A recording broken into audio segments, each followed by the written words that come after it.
বিদ্যুৎ ও জ্বালানি মন্ত্রী ইকবাল হাসান মাহমুদ টুকুর ইনকিলাব জিন্দাবাদ স্লোগান বিরোধী মন্তব্যকে কেন্দ্র করে উত্তাল হয়ে উঠেছে সামাজিক যোগাযোগ মাধ্যম। মন্ত্রীর এই বক্তব্যের পর ২৪-এর গণ অভ্যুত্থানের শীর্ষ নেতাদের পাল্টা স্ট্যাটাস নতুন বিতর্কের জন্ম দিয়েছে।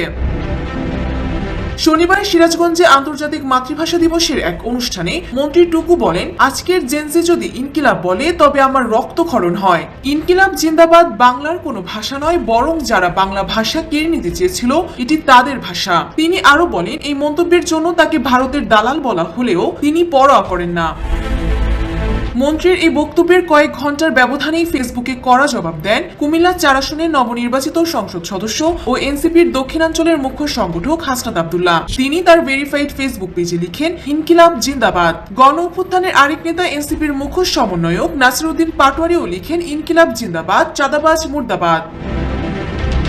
তবে ইনকিলাব জিন্দাবাদ এই স্লোগানটি কোথা থেকে এলো? এর উত্তর আছে ইতিহাসের পাতায়। ১৯২১ সালে মাওলানা হযরত মোহানি প্রথম স্লোগানটি ব্যবহার করেন। নানা পরিচয়ে পরিচিত ছিলেন হযরত মোহানি। তিনি ছিলেন শ্রমিক নেতা, ভারতীয় কমিউনিস্ট পার্টির প্রতিষ্ঠাতার সদস্য।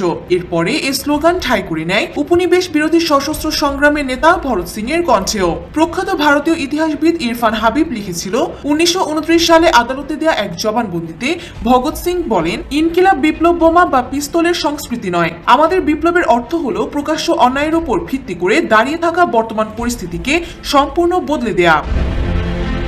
বিশেষজ্ঞদের মতে ইনকিলাব বা বিপ্লব শব্দটি ব্রিটিশ বিরোধী আন্দোলন থেকে শুরু করে ২০২৪-এর ফ্যাসিবাদের বিরুদ্ধে লড়াইয়ের প্রধান শক্তিতে পরিণত হয়েছে।